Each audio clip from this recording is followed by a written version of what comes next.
What's up, my eccentric units? It's the Sentiment here. So this is my review of Monday Night Raw for the 27th of October, 1997. This show was in Tulsa, Oklahoma. Before we get to the actual review of this Raw, there's one segment I forgot to write it down, but I'm going to talk about it anyway. They pay tribute to the legends of the Oklahoma territory. It's the same segment what they did at Bad Blood when they paid tribute to the legends of the St. Louis territory. You got Jim Ross receiving a plaque. I think he was a referee before he became a commentator in WCW, WWF slash WWE, New Japan for a small stint, and AEW. You had Cowboy Bill Watts receiving a plaque because he was a he was a wrestler in those, I think he wrestled in the Texas and Oklahoma territories, maybe the Florida territories, I'm not too sure. And also he's a former WCW president in the early 90s of WCW in that 1992-93 period before Eric Bischoff taking the reins. He got like a plaque. The Briscoes, that is Jack and Jerry Briscoe. They appeared at Bad Blood because they wrestled in that St. Louis territory in those 60s and 70s. Now they receive a plaque because they wrestled in the Oklahoma territories. I don't know how many territories they wrestled at. I think they wrestled in the Florida territories. I'm not too sure. By the way, Jerry Briscoe is the future stooge of Vince McMahon? That'll be in 1998, the following year, and also the father of Wes Briscoe. Anyway, you got Danny Hodge receiving a plaque. It's very nice. I don't know, they serve a purpose. It's WWF, paying tribute to the NWA. Because this is a prototype Hall of Fame, because at this moment in time, they're not really doing Hall of Fames. The last one they did was in 1996, before they brought it back in 2004, so, yeah, it's very nice. So, let's talk about the opener of this Raw. So, you got Vince McMahon interviewing members of the Nation of Domination, the leader Farouk, Rocky Maivia, the future Rock, Kama Mustafa, the future Godfather, and D'Lo Brown. They talk about, Vince talked about the, when self-proclaimed Heart Foundation vandalized the Nation of Domination's locker room with Canadian flags and racist, slurs on the wall. I'm glad they got, I'm glad they edit off the network. It's racism. I don't want to get into it. So, there's more racism in this segment. So, Farouk asked Vince, you said the WWF is racist, or is the WWF racist? WWF is right now is WWE, by the way.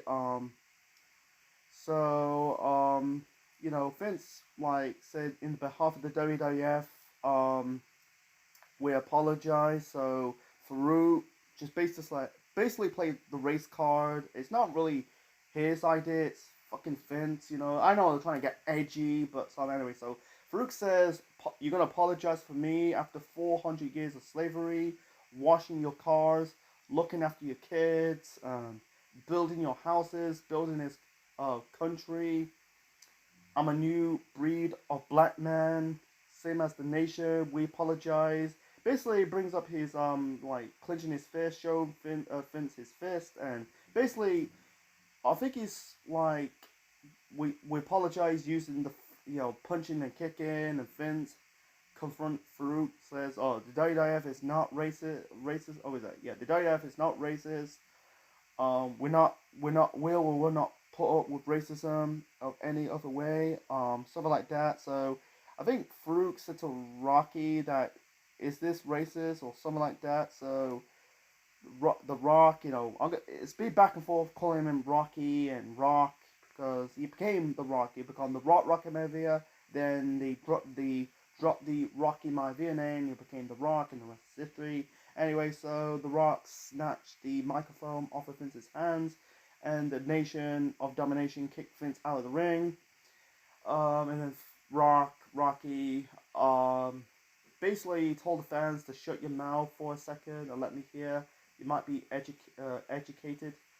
So yeah, he sent a message towards the Heart Foundation. Says what you did last week, referring to in 1997, not in our current timeline.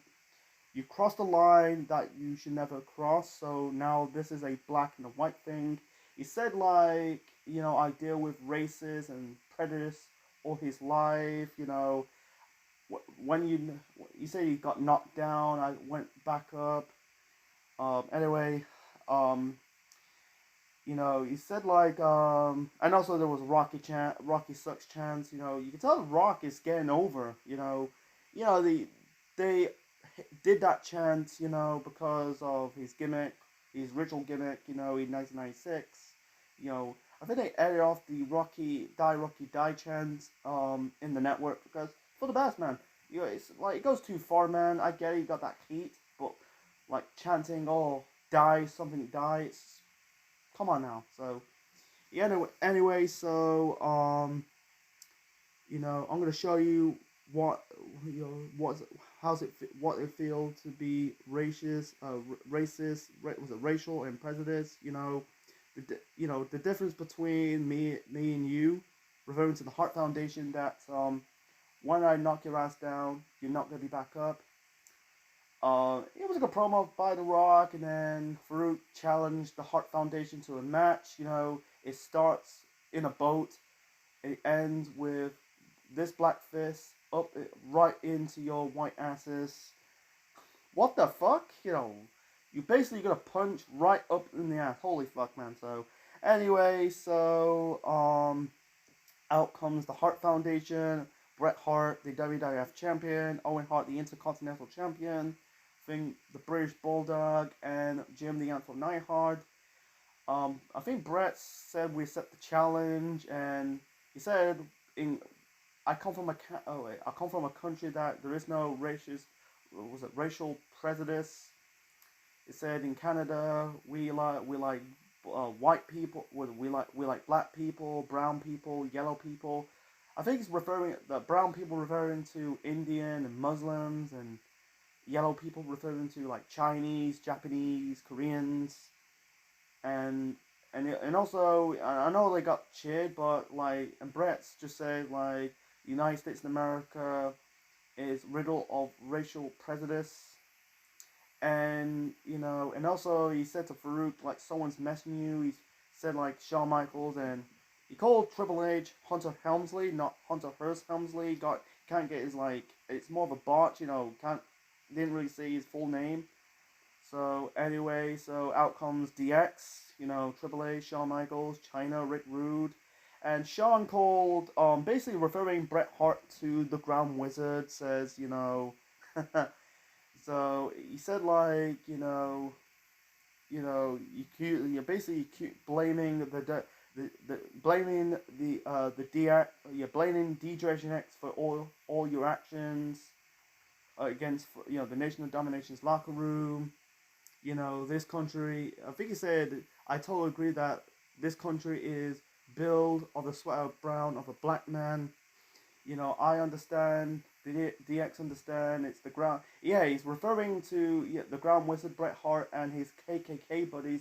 Holy fuck, they played the race card. I'll get some more of that later on. So, wow. And they're referring to like the KKK segment from Jerry Springer and Mad TV, and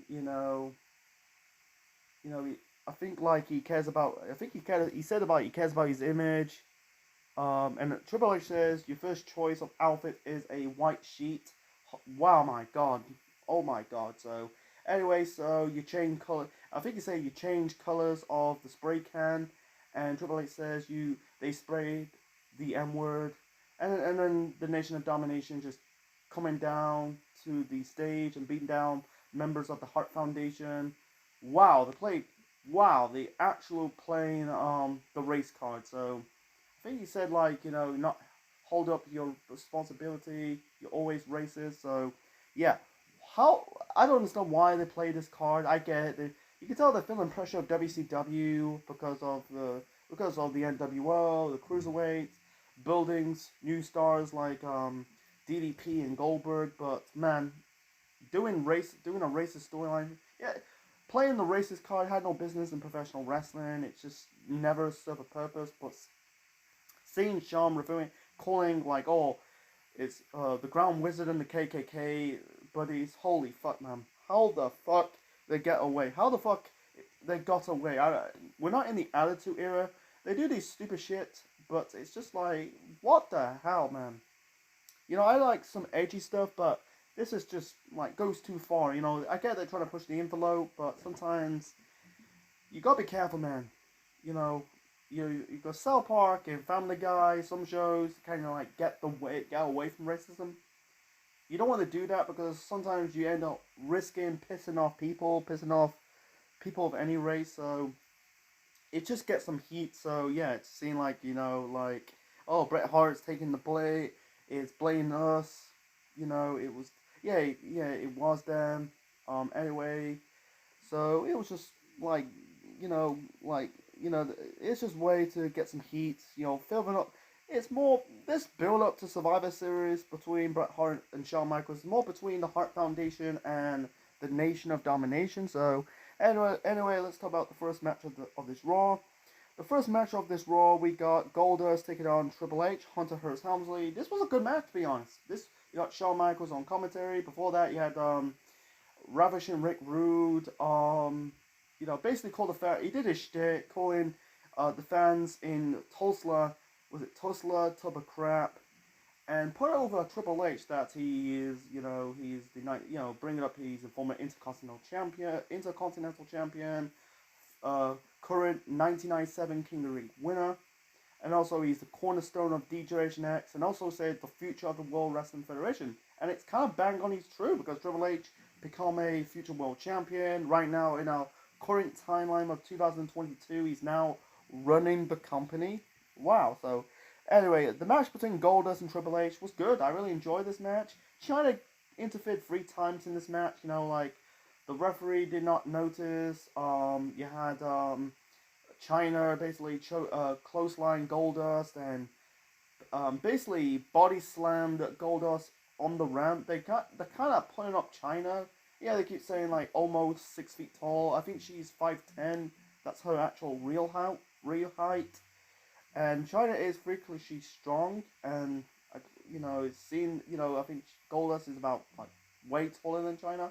Anyway, so Marlena, that's Terry Reynolds, by the way, slapping Triple H, and also this is like they haven't feuded for months now. They've been feuded in like what, late '96, early '97 between Hunter Hearst Helmsley, Triple H, and Goldust.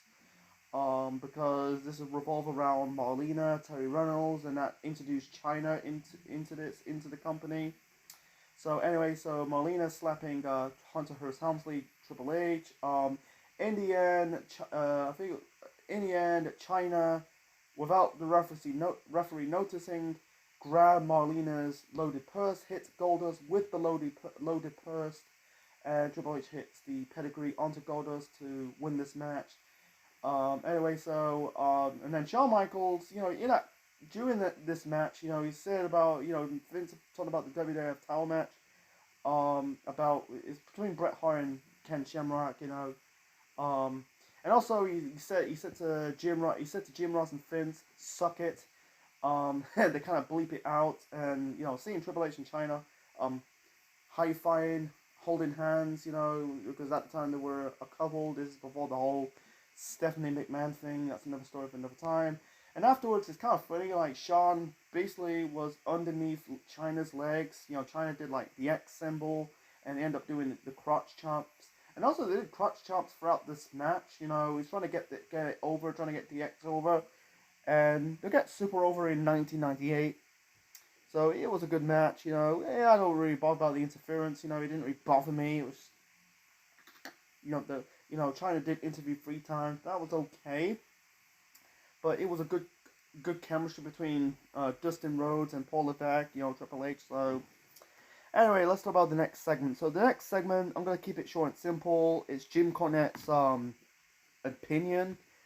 He's basically ranting on sports entertainment, and he basically talks shots of like Bret Hart and Shawn Michaels. He says to what Shawn Michaels says, he's the icon who never he's the icon. He can still go, but he takes his he takes his tights and go home if he's not get his way.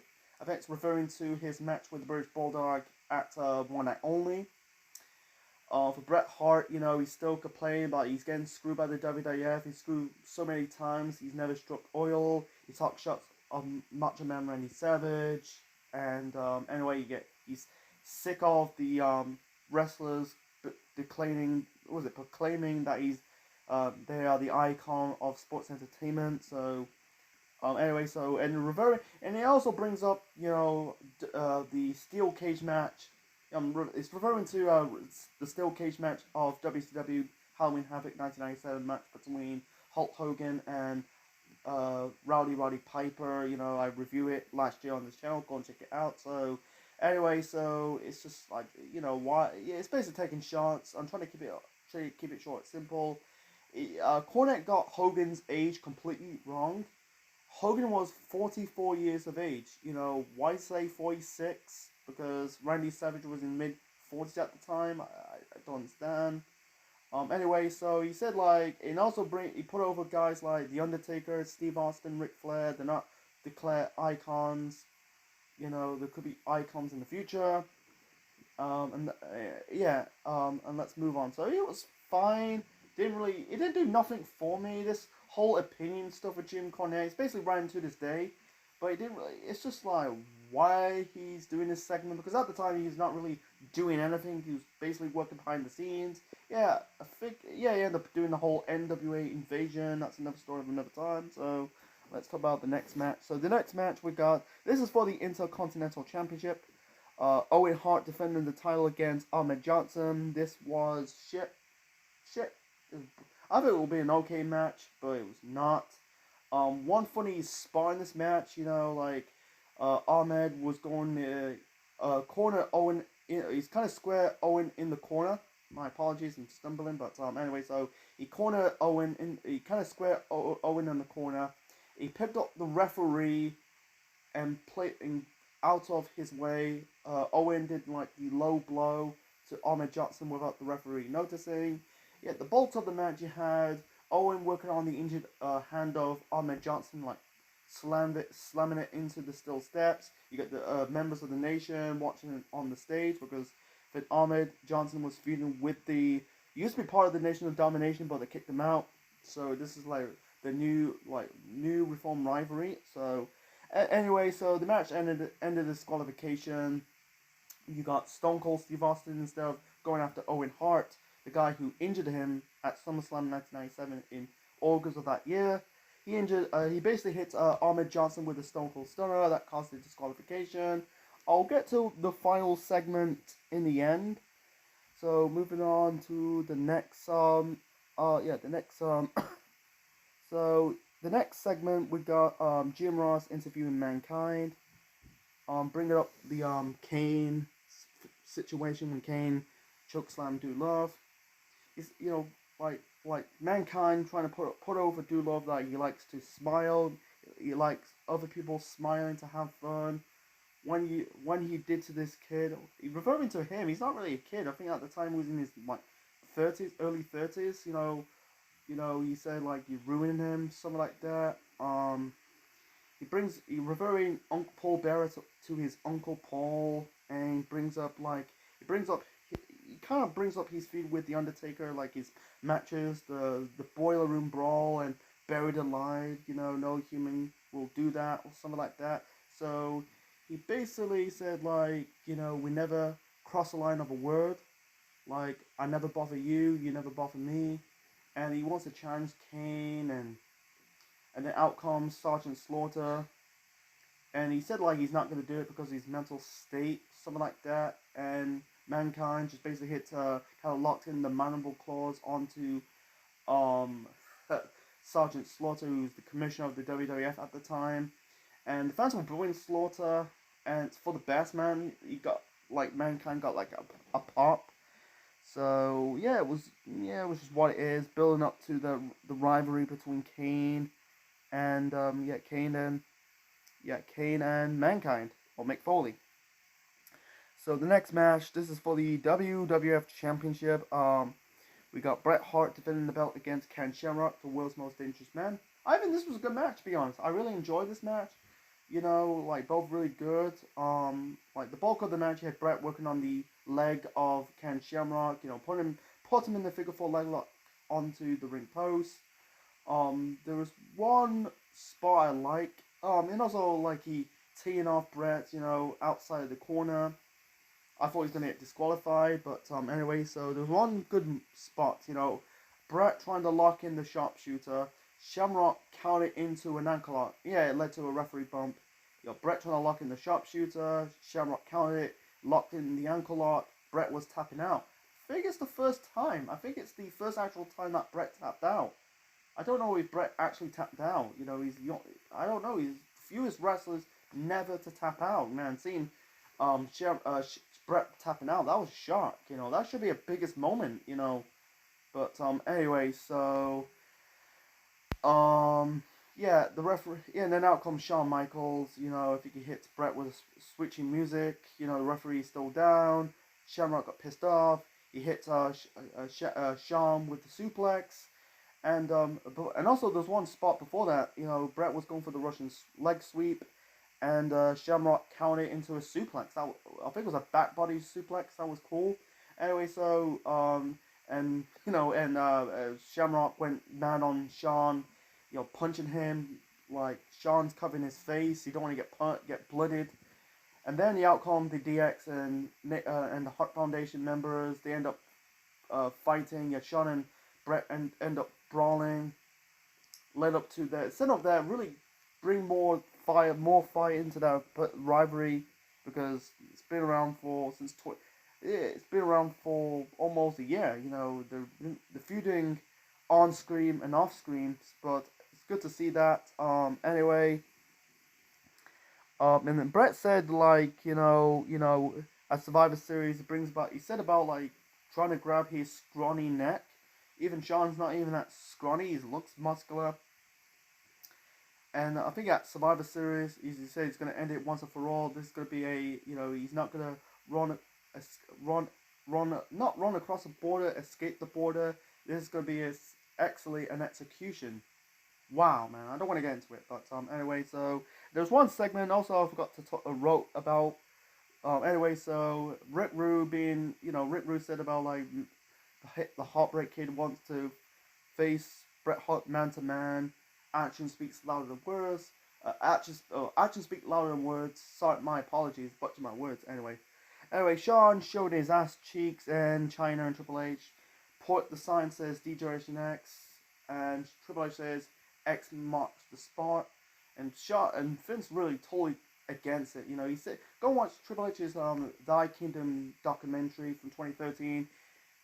Vince really told against the whole idea of DX. You know, I think the only person really liked the whole idea was Shane McMahon, you know, behind the scenes before he became an on-screen character. So it's just what it is. So moving on to I think I missed out next match. So yeah, the next match we got the new Blackjacks. You know, that's Blackjack Lanza and Blackjack Bradshaw, the future JBL, by the way. Part of the Acolytes, APA, Ministry of Darkness, and the Cabinet, and future WWE Champion, taking on Badass Billy Gunn and Road Dogg. They're not officially called the New Age Outlaws yet, but they're on that direction. So anyway, for this review, I'm gonna call them the New Age Outlaws. Match sucked. It's more putting over the New Age Outlaws, Billy Gunn and Road Dogg, by the way. So I think in the end, I think Road Dogg or Billy Gunn hits, I think it was Bradshaw in the head with a chair. At the time, they allowed chair shots to the head. Pin for the victory. So, and afterwards there was a brawl. I think there was a brawl between the with the Godwins. This is leading up, and the Blackjacks leading up to a Survivor Series match. You know. So anyway, so moving on to the next segment. So the next segment, you got Jim Ross interviewing Paul Bearer with Kane, and talking about, like, Kane's match with Mankind at Survivor Series. Paul Bearer tells Jim Ross, "None of your business. Otherwise, you're going to be embarrassed in front of your hometown." You know, because this show is in this is in his home state. I don't know what part of Oklahoma that Jim Ross is from. He said about like he called Mankind. He's a pebble on Kane's road. He said like, and also in Mankind's, I forgot to mention this in Mankind's promo from earlier. I said of like Kane is rolling up people up in his road of destruction. You know, on his roadblock or something like that. Can't remember that. Can't remember that well. He's a good talker, Mick Foley. So anyway, so like yeah, he said like, you know, oh yeah, he called Mankind a pebble in Kane's path, and he going towards the Undertaker. You know, Undertaker. The reason why I brought Kane to make your life even worse, or make your life make your life as a nightmare. Whatever, it's the same thing. So yeah, anyway, he said like you got the goal to come out your hole. Said like you're living in hell. You know, Kane was living in hell. You know, first, something like that, you know, he said, like, sorry, I'm trying to remember the promo that well, folks, anyway, so, he said, like, you know, you got, to get in hell, you got to face your brother before you met your judgment day, rest in peace, ashes and ashes, sorry about that, folks, I'm trying to remember the promo, you know, it's very hard, you know, we're learning difficulties, man, it's very hard to remember the promo, or dialogue of a film, or a TV show. So anyway, so he said like, you know, you don't know what the meaning of living in hell, referring to Kane's been in hell first, because it's, and also in Mankind's promo, going back to earlier, he said like you've been living in a fucking whippy chippy grave, even though he survived the fire in the funeral home. So anyway, it was a good promo by Paul Bearer. So let's move it on to the next match. So the next match, we got Flash Funk taking on Mark Merrow with Sable in his corner. It was a good match. I think it was an okay good match. You know, good. Both have good chemistry. It wasn't like it got a short time. They made it the most of it. So both guys hit not finishers, but moonsaults. In the end, Mark Merrow hit the TKO onto Flash Funk for the victory. So, you know, yeah, it's just one of his first matches back. He had a knee injury. You know, I think he was the Wild Man. This is the beginning of the end of Mark Merrow's time in the WWF. That'll slowly be the beginning of the end of his run of the only run in the company. You know, because of like the pushing Sable instead of him. Don't want to get into that. So then we got Jim Ross interviewing Jeff Jarrett.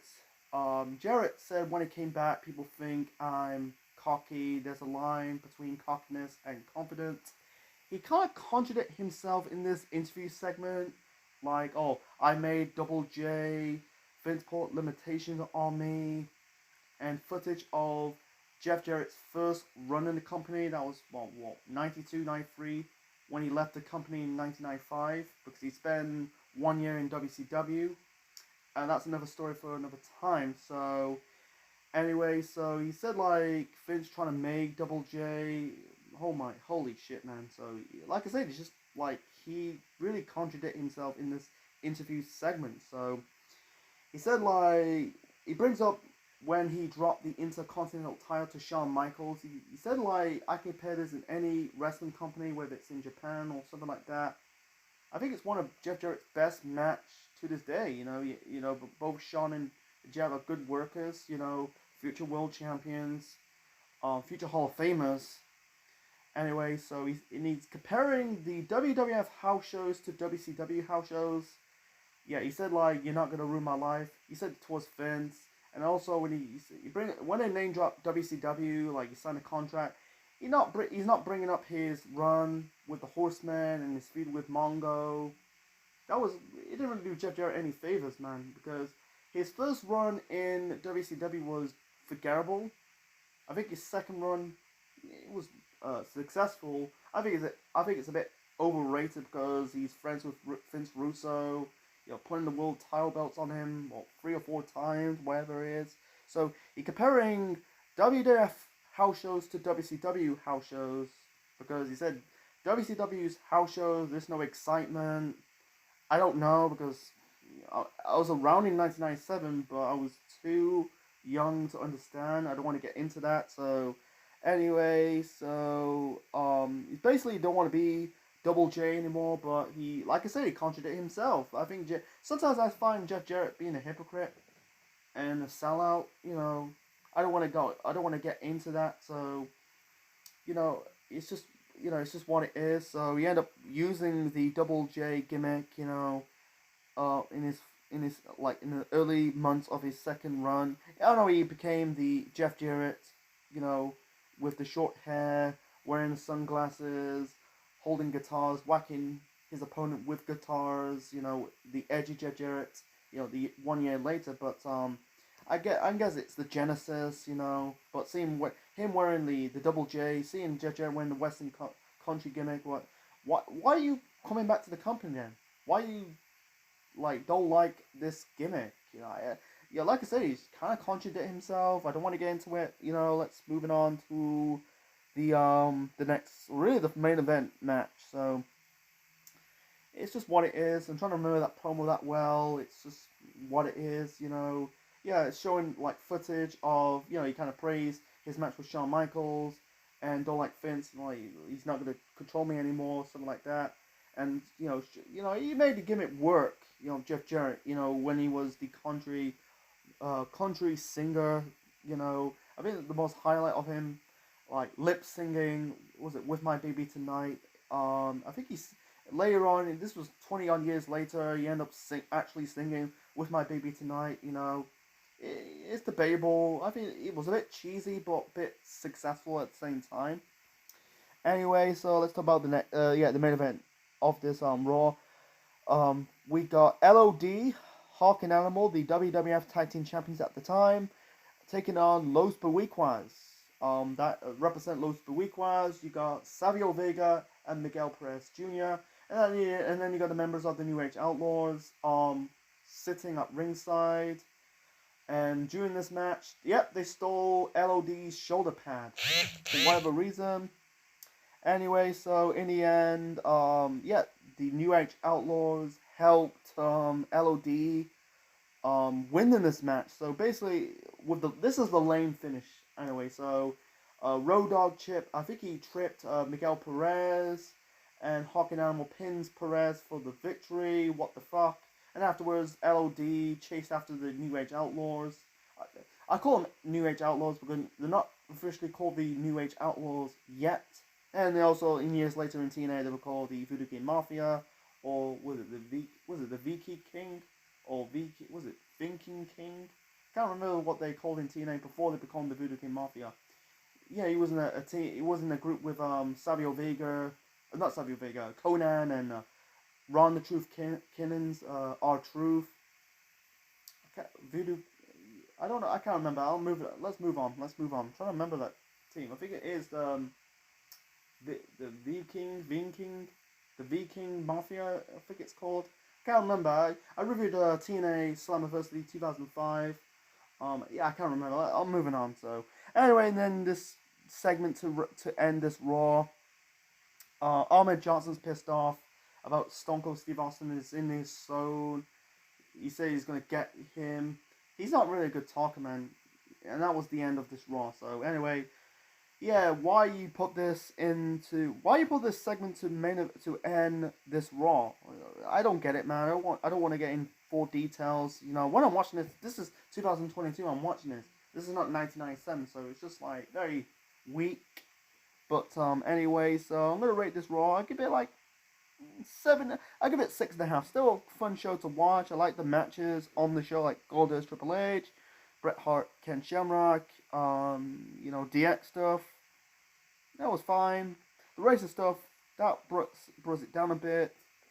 It's just what it is. So not an all-time classic, but at the same time wasn't terrible. So it was a fine, okay Raw to watch. So hope you enjoy my review of Monday Night Raw for the 27th of October 1997. Leave your thoughts in the comment section below. Smash like button. Leave your thoughts in the comment section below. My apologies. It's getting a little bit late. Smash the like button, click the bell, click the like, subscribe to the Central Man Network on YouTube, be part of the Central Unit for more wrestling videos and more. And this is the Central Man officially signing out. Check you later, guys.